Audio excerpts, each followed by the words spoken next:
sur ceci, sur ces élections. Par exemple, dans le cas des mandataires. Même le RDPC n'a pas déposé la liste des mandataires 6 jours avant les élections.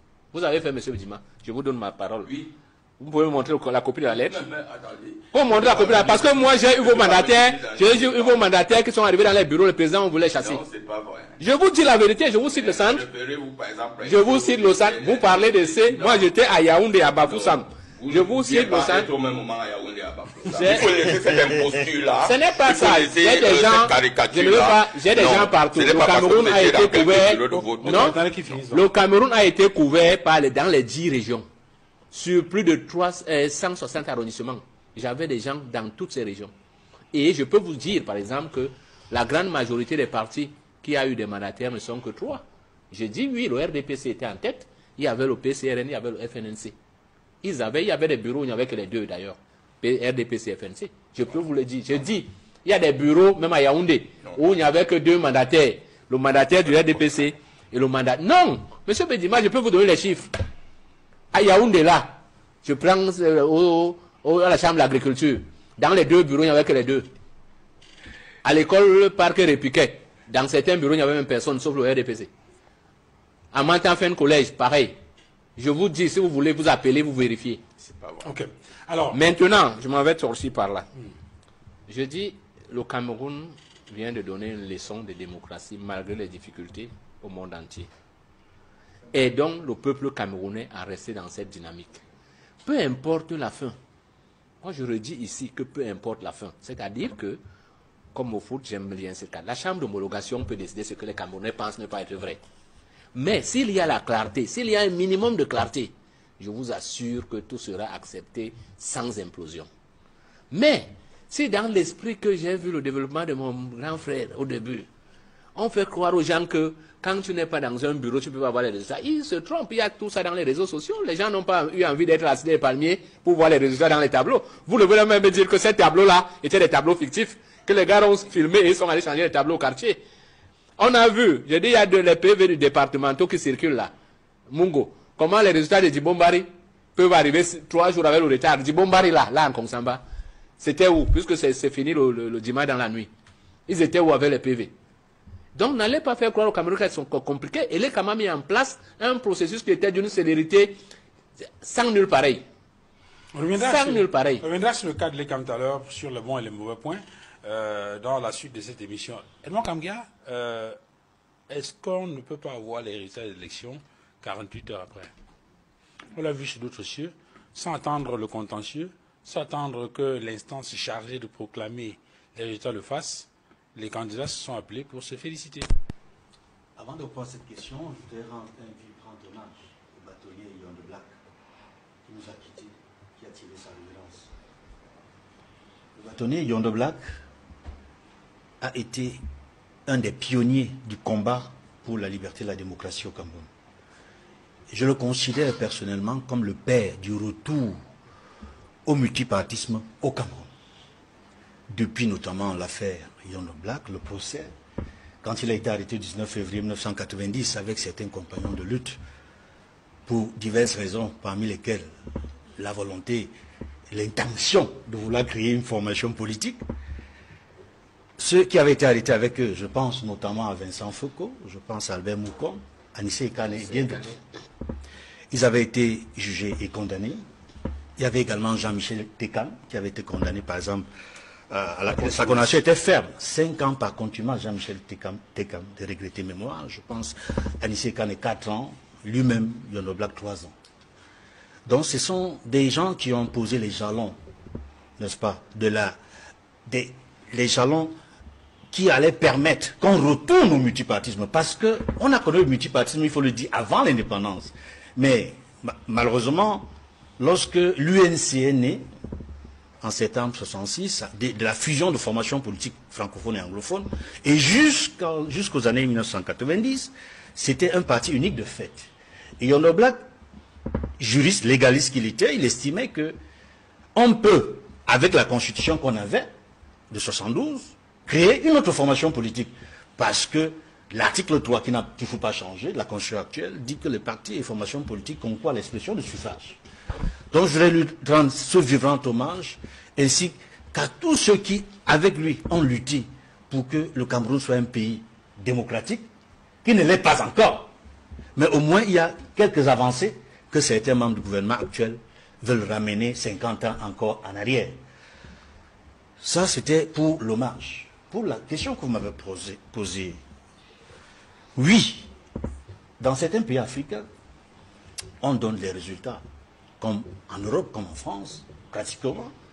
On a les résultats, ne serait-ce que les tendances, les grandes tendances, le jour même des résultats. Je voudrais citer un seul exemple. Il est possible de donner les résultats. Je vais citer un seul exemple de comportement politique qu'il faut encourager et promouvoir en Afrique. Je pense au Sénégal.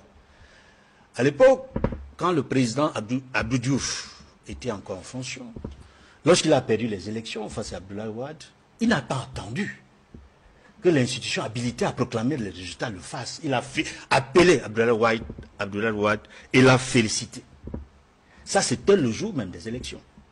Je pense également à la dernière élection présidentielle au Sénégal.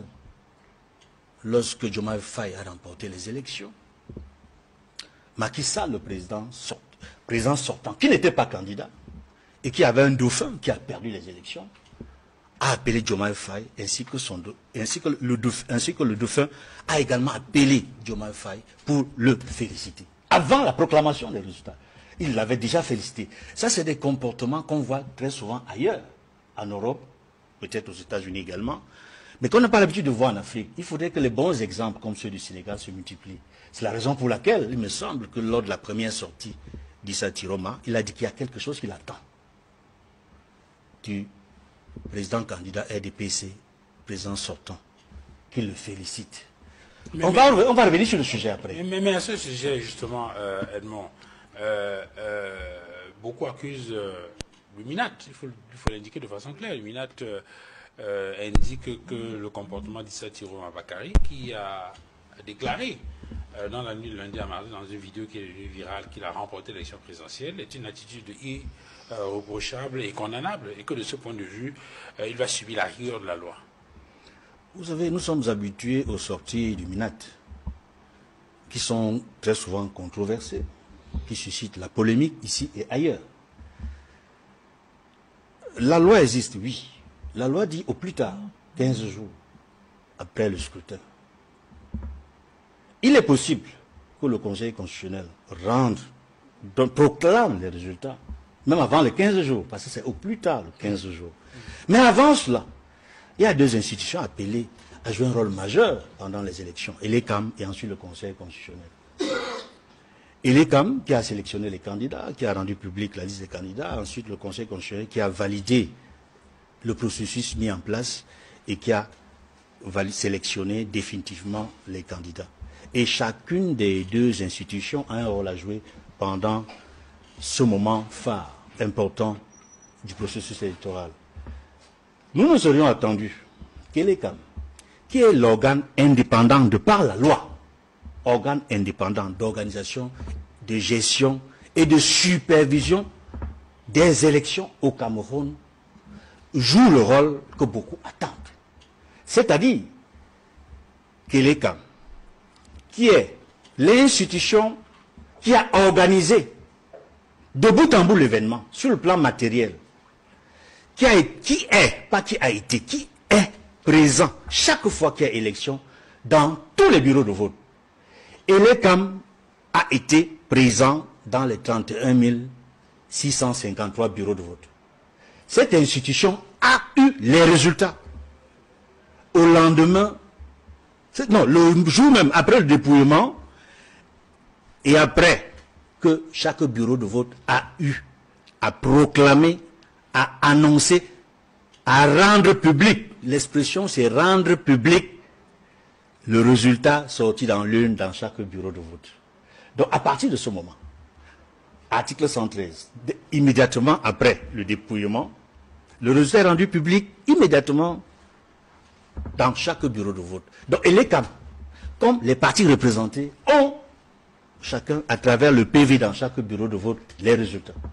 Donc, c'est possible. La question, c'est est-ce que c'est possible? Oui, c'est possible d'annoncer, de rendre public ou d'annoncer les résultats sortis des urnes C'est même ce qui est demandé.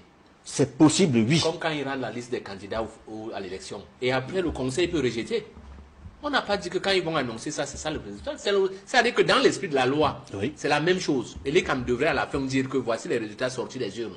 Après, le Conseil décide ce qu'il veut en fonction des recours. Voilà le vrai esprit de la loi. C'est pour cela que j'interpelle d'abord les ELECAM. Parce que c'est ELECAM qui peut donner les résultats provisoires.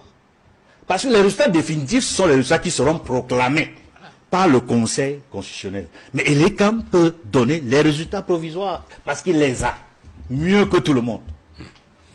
Maître Moustapha Ngwana, il y a une